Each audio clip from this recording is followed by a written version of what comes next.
అందరికీ నమస్కారం. ఇంతకు ముందు వీడియోలో మంచి కర్మలు చేయటం వలన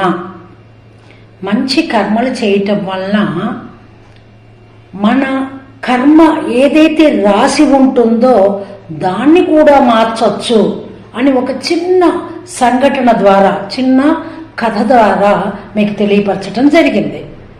అయితే ఇప్పుడు చెప్పబోయే టాపిక్ ఏదైతే ఉందో అది సంచిత కర్మల గురించి మాట్లాడుతున్నాం. సంచిత కర్మలు అంటే ఏంటి?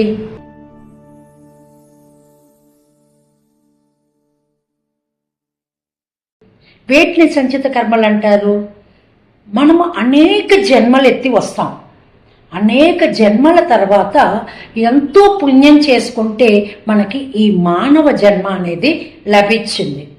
అయితే ఇంతకు ముందు జన్మలలో మనము ఏ విధంగా జన్మించినా కూడా ఇంతకు ముందు ఉన్న జన్మలలో మనం మంచి కర్మలు చేసి ఉంటే మంచి మనకి లభిస్తుంది. ఇంతకు ముందు జన్మల్లో కనుక మనం చెడు కర్మలు కనుక చేసి ఉంటే డెఫినెట్గా మనకి ఆ యొక్క చెడు మనకి ఈ జన్మలో కూడా అలా కంటిన్యూ అవుతూ వస్తుంది. ఒక వ్యక్తి చాలా మంచివాడు, ఆ వ్యక్తి చాలా మంచివాడు, ఎవరిని నొప్పించడు, తాను నొప్పి పడే విధంగా ఎవరితోనూ మాట్లాడడు, ఎవరిని బాధించడు. కానీ అతనికి బాగా చుట్టూరా ఆయనకి కష్టాలే. శారీరకంగా కష్టపడుతున్నాడు, ఆరోగ్యం బాగోలేదు. ఆర్థికంగా కష్టపడుతున్నాడు, అతని దగ్గర డబ్బు నిలవటం లేదు, డబ్బు లేదు, బాధ్యతలున్నాయి. ఇంకా మానసికంగా కూడా నేను ఏమీ చెయ్యలేకపోతున్నానే అని ఒక బాధ అతన్ని బాధిస్తూ ఉందన్నమాట. మరి అతడు అంత మంచివాడు, అసలు ఎవరిని కష్టపెట్టని వాడు, మరి ఎందుకు ఇతనికి ఇన్ని కష్టాలు వచ్చినాయి? ఎవ్వరికి చెప్పినా కూడా వాళ్ళు అనే ఒకటే మాట, ఇతడు ఏ జన్మలో చేసుకున్న పాపమో అంటారు. ఏ జన్మలో చేసుకున్నామండి? ఏ జన్మలో ఏ పాపం చేశామో మనకు తెలుసా? అంతకు ముందు జన్మ ఏంటి మనకు తెలుసా? ఈ జన్మ మానవ రూపంలో ఉన్నాం మనం. మరి ఈ జన్మలో ఏ పాపమో ఎరుగని ఆ వ్యక్తికి అన్ని కష్టాలు ఎందుకు వచ్చినాయి? ఇది ఒక పెద్ద ప్రశ్న. ఇది ఈ కష్టాలను దాటే మార్గమే లేదా? ఏ మార్గము లేదా? ఈ కష్టాలను గట్టెక్కలేమా? ఈ ప్రశ్న మన మనసులో ఉదయిస్తుంది. ఏ వ్యక్తిని చూసినా, మన పరిస్థితిని చూసినా ఏమీ ఎవ్వరికి అపకారమే తలవని నాకేంటి ఇన్ని కష్టాలు? ఈ ప్రశ్న మనకు వస్తుంది. వచ్చినప్పుడు దాన్నే పెద్దవాళ్ళు అనేది సంచిత కర్మలు అంటారు. కిందటి జన్మలో మనం చేసుకున్న పాపపుణ్యాలు అంటారు. మరి ఈ జన్మలో సంగతి అడిగితే చెప్పగలుగుతాం. కిందటి జన్మలో ఏం చేశాం మనకేమన్నా గుర్తుంటుందా? లేదే. మరి దానికి ఏంటి ఉపకారం? ప్రాయశ్చిత్తం. అంత బాగానే ఉందండి. ప్రాయశ్చిత్తం అంటే ఏం చేసుకోవాలి? నన్ను నేను హింసించుకోవాలా? నన్ను నేను బాధ పెట్టుకోవాలా? ఎప్పుడో చేసిన పాపానికి, కిందటి జన్మలో ఎప్పుడో చేసిన పాపానికి ఇప్పుడు నన్ను నేను బాధ పెట్టుకోవాలా? ఏం చేయాలి ప్రాయశ్చిత్తం అంటే? ఎస్, ప్రాయశ్చిత్తం అంటే ఏంటో మీకు ఈరోజు ఈ యొక్క వీడియోలో తెలియపరుస్తాను. ప్రాయశ్చిత్తం అంటే నిజమే మనల్ని మనము బాధ పెట్టుకోవటం కాదు ప్రాయశ్చిత్తం. మనం కనుక ఈ ప్రాయశ్చిత్తాన్ని చేసుకొని కొన్ని నియమాలను కనుక పాటించగలిగితే డెఫినెట్గా ఈ యొక్క జన్మలో కలిగిన కష్టాల నుంచి మనం గట్టెక్కగలము. ఇది రాసిస్తామండి, రాసిస్తాం. ఈ జన్మలో నువ్వు ప్రాయశ్చిత్తం చేసుకో. మేడం బాగానే ఉంది మ్యామ్, ప్రాయశ్చిత్తం అంటున్నాను. నన్ను నేను హింసించుకోవాలా? నన్ను నేనేమన్నా కొట్టుకోవాలా? నన్ను నేను బాధ పెట్టుకోవాలా? పడుతున్న బాధలు చాలవదా? ఇంకా బాధ పెట్టుకోవాలా? ఏం చేయమంటావు? అంటే దీనికి ఒక ఉదాహరణ చెప్తానండి. కృష్ణుడి దగ్గరికి ఒక ముసలతను వచ్చాడండి. నడిచే స్థితిలో కూడా లేడు. ఎట్లా కొట్ట పడుతూ లేచి నడుచుకుంటూ ఆ యొక్క ముసలి అతను ఆ కృష్ణుడి దగ్గరికి వచ్చాడు. కృష్ణుడితో ఏమన్నాడో తెలుసా? ఈ శారీరక బాధలు నేను పడలేకుండా ఉన్నా, అనేక రోగాలు నన్ను చుట్టుముట్టాయి, ఈ బాధలు తాళలేకుండా ఉన్నా, నాకు మోక్ష మార్గం లేదా, నాకు చావే దిక్కు, నన్ను మరణంకి దగ్గర చెయ్యి అని ఆ శ్రీకృష్ణుని ప్రార్థిస్తున్నాడండి. శ్రీకృష్ణుడు ఒకటే అన్నాడు, నువ్వు ఈ జన్మలో ఏ పాపం చేయలేదు, నువ్వు కిందటి జన్మలో చేసిన సంచిత కర్మలు నిన్ను పట్టి పీడిస్తున్నాయి అని. అర్థమవుతుందా అండి? ఆ సంచిత కర్మలు ఏంటి, ఎలాగా అంటే దానికి మార్గం చెప్తున్నానండి. ఇప్పుడు నేను చాలా జాగ్రత్తగా మీరు వినండి. సంచిత కర్మలు కిందటి జన్మలో మనకి, అది ఏ జన్మైనా కానీ, పశు పక్షాదుల్లో ఎలా జన్మించామో మనకైతే తెలీదు. ఆ జన్మలో మనకు తెలియకుండా చేసిన పాపం ఏదైతే ఉంటుందో, సహజంగా పెద్దలు చెప్పే విషయం ఏమిటి అంటే, ఏ జన్మలో చేసుకున్న పాపం ఆ జన్మలోనే అనుభవిస్తారు అని. ఈ కలియుగంలో మాత్రం అది తథ్యం. ఈ జన్మలో చేసుకున్నది ఈ జన్మలోనే మనం అనుభవిస్తాము అని చెప్పటం జరుగుతుంది, పెద్దవాళ్ళందరూ చెప్తూ ఉంటారు. అయితే ఇక్కడ అప్పుడు ఏదన్నా చేసిన పాపమో ఆ జన్మలో అనుభవించకుండా ఉంటే కనుక అది జన్మ జన్మలుగా ఆ విధంగా వస్తూ ఉంటుంది. అలా వచ్చిందే సంచిత కర్మలు అంటారండి, కిందటి జన్మలో చేసుకున్న కర్మలు. మరి దీన్ని ఎలా రూపుమాపాలి, ఏం చెయ్యాలి? ఏం చెయ్యాలంటే, మామూలుగా చెట్టుని కొట్టేశామనుకోండి, చెట్టు నరికేసాం, చెట్టు నరికేస్తే ఏమవుతుంది? మళ్ళీ చిగురించి మళ్ళీ అది చెట్టుగా తయారవుతుంది.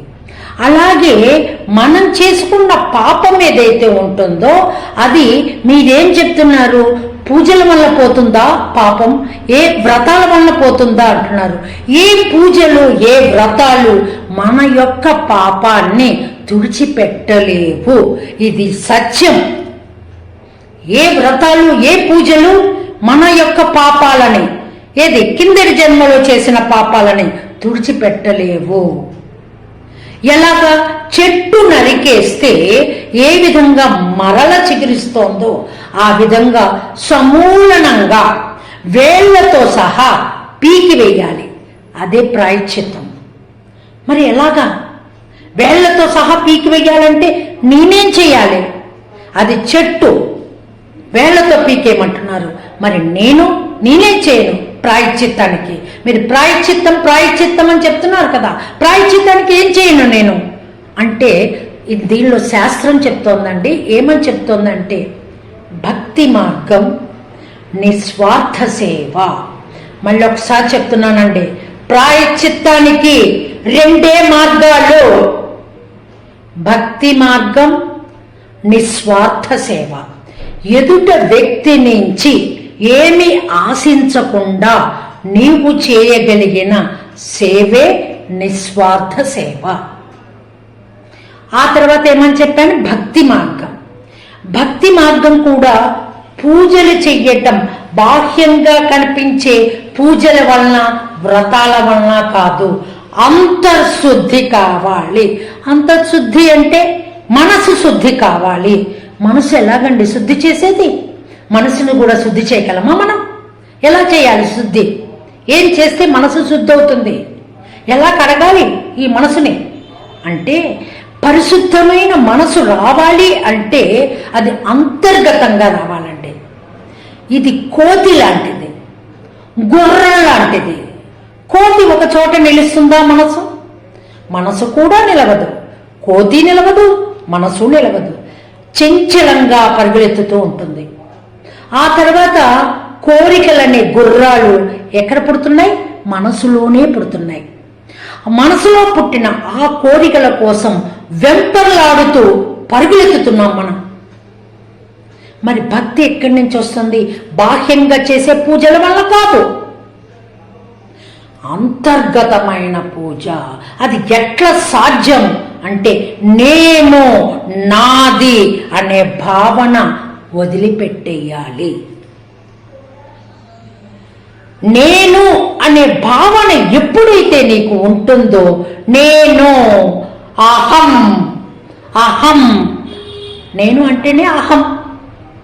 ఈ అహం అనేది నీలో ఉన్నంత వరకు నీవు భక్తి మార్గంలోకి వెళ్ళలేవు.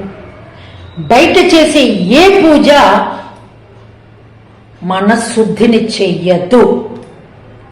మరి నాది, నా కుటుంబం, నా వాళ్ళు, నా డబ్బు, నా ఇల్లు, నా భార్య, నా సొమ్ములు, నాది, నేను, ఇవి ఎప్పుడైతే మన మనసు నుంచి తొలగిపోతాయో నెమ్మది నెమ్మదిగా మనసులో మార్పులు వస్తాయి. ఇది నిజం. ఎవరినన్నా అడగండి, ఇది నిజం. మనలో మార్పు రావాలి అంటే, మనం భక్తి మార్గంలో వెళ్ళాలి అంటే పూజల వల్ల సాధ్యం కాదు. నిస్వార్థ సేవ, భక్తి మార్గం, మనశుద్ధి, నేను అనే అహాన్ని తీసేయటం. ఇది సాధ్యమవుతుందా? అది సాధ్యమైతే డెఫినెట్గా మనము అంతకు ముందు జన్మలో, క్రిందటి జన్మలో చేసిన పాప కర్మలు ఏవైతే ఉంటాయో అవన్నీ మంచి మార్గాలకు వస్తాయండి. మంచి కర్మల వైపు మన మనసుని మళ్ళింప చెయ్యాలి. ఇది మళ్ళించాము అంటే ఆలోచనలు మారతాయి. ఆలోచనలు మారతాయి అంటే మంచి పనులే చేస్తావు. మనసు మారితే చాలండి, ఇవన్నీ ఆటోమేటిక్గా వచ్చేస్తాయి. ఎలా వస్తున్నాయి? సూర్యుడు ఉదయించంగానే వెలుతురు రావటం లేదా? చీకటి పారద్రోలు పట్టం లేదా?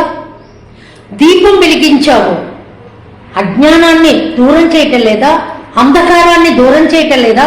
వెలుగు రావటం లేదా? ఆటోమేటిక్గానే ఇది వచ్చేస్తుందండి. ఇది శుద్ధి చేసుకోవాలి. ఇందులో ఇక్కడ భక్తి మార్గం రావాలి. భక్తి మార్గం రావాలి, నిస్వార్థ సేవ చేయాలి. ఈ రెండు కావాలి. కాబట్టి మన లోపల ఉన్న అహం అనే దాన్ని, ఆ చీకటిని పటాపంచలు చేయగలిగిన నాడు మనసు మారుతుందండి. మనసు మారినాయంటే ఆలోచనలు మారుతాయండి. ఆలోచనలు మారాయంటే శరీరం మారుతుందండి. శరీరం మారితే నువ్వు చేసే ప్రతి కర్మ మంచి కర్మే చేస్తావు. ఇది రాసిస్తానండి, ఇది రాసిస్తా మీకు. మీ మనసు కనుక శుద్ధి అయ్యిందో మీరు చేసే ప్రతి కర్మ మంచి కర్మే అవుతుంది. కాబట్టి మార్పు ఎక్కడుంది? మన చేతుల్లో ఉంది. మార్పు ఎక్కడుందండి? మన చేతుల్లో ఉంది. కాబట్టి మనము కిందటి జన్మలో చేసుకున్న పాపాలని ఎలా పోగొట్టాలి, ఏ జన్మ ఎత్తామో, ఎటువంటి పాపం చేశాం, అదంతా మీకు అనవసరం. మీకు తెలియదు. తెలియని విషయం కోసం వెంపర్లాడటం అనవసరం. మీరల్లా చేయాల్సింది ఏంటి? నేను, నాది అనే భావన వదిలేసేయండి. భక్తి మార్గంలో వెళ్ళండి. నిస్వార్థ సేవ చెయ్యండి. ప్రతి ఒక్కరూ కూడా ఆ విధంగా ఉన్న నాడు శరీరము, ఆలోచనలు మారిపోతాయి. ఇవి మారిన నాడు, మనసు మారిన నాడు ఇవి మారిపోతాయి. ఇవి మారిపోయిన నాడు నువ్వు చేసే ప్రతి కర్మ, ప్రతి పని మంచే అయి ఉంటుంది. చెడు వైపుకే నువ్వు వెళ్ళవు. అప్పుడు అదే ప్రాయశ్చిత్తం. వేరే ప్రాయశ్చిత్తం అక్కర్లేదండి. నిన్ను నువ్వు హింసించుకోకర్లేదు, నిన్ను నువ్వు పనిష్ చేసుకోకర్లేదు, ఏమీ చేయక్కర్లేదు. మనము ప్రాయశ్చిత్తము అంటే మనము మనల్ని మార్చుకోవాలి, మనసు శుద్ధి చేసుకోవాలి. ఇది చేయగలిగిన నాడు ప్రతి ఒక్కరికి కూడా సంచిత కర్మలు అన్నాను చూడండి, అవన్నీ ఆ కర్మలు ఏవైనా చెడ్డ కర్మలు చేసి ఉంటే అవన్నీ మారిపోతాయి. మంచి మార్గంలోకి నడవగలుగుతారు. ఈ 2 పనులు చేయలేమా? ప్రాయశ్చిత్తంగా ఈ 2 పనులు మనం చేయలేమా? ఈ నియమాలను మనం పాటించలేమా? ఎందుకండి నేను ఈ జన్మలో ఇంత మంచి చేస్తున్నానే, అయినా నాకేంటి కష్టాలు, ఏంటి నాకు బాధలు, ఈ శారీరక బాధలేంటి, ఆర్థిక బాధలేంటి అని ఈ ఆలోచనలు వదిలిపెట్టేయండి. ఈ నిమిషం నుంచి మంచి సంకల్పంతో అడుగు ముందుకు వేయండి. నాది, నేను అనే భావన వదలండి, మనశుద్ధి చేసుకోండి. అప్పుడు ఆటోమేటిక్గానే మీ యొక్క నిస్వార్థమైన సేవే మీరు చేయగలుగుతారు. అదే భక్తి మార్గం అంటే. అదే భక్తి. నువ్వు ఆశించకుండా చేసే ప్రతి నిస్వార్థ సేవ నువ్వు చేసే భక్తి కిందకే వస్తాయి. అప్పుడు నేను ఇందాక చెప్పాను చూడండి, చెట్టు మూలాలతో సహా పెగిలించి వేయాలని, అలా పెగిలించి వేసినట్టు అవుతుంది. అంతర్శుద్ధి జరుగుతుంది. చేసే ప్రతి పని మంచి కర్మే అవుతుంది. ఇంతకు ముందు వీడియోలో మీకు మంచి కర్మ చేయటం వలన ఆల్రెడీ ఉన్న కర్మని ఏ విధంగా మార్చవచ్చో చెప్పాను. ఇప్పుడు సంచిత కర్మలు, కిందటి జన్మల్లో చేసిన కర్మలు, కిందటి జన్మలు ఎన్ని ఎత్తామో తెలీదు, ఏ జన్మలు ఎత్తామో తెలీదు, ఆ జన్మల్లో చేసిన కర్మలను కూడా మీరు ఈ విధంగా శుద్ధి చేసుకోవచ్చు. అదే ప్రాయశ్చిత్తం. సర్వే జనా సుఖినో భవంతు. స్వస్తి.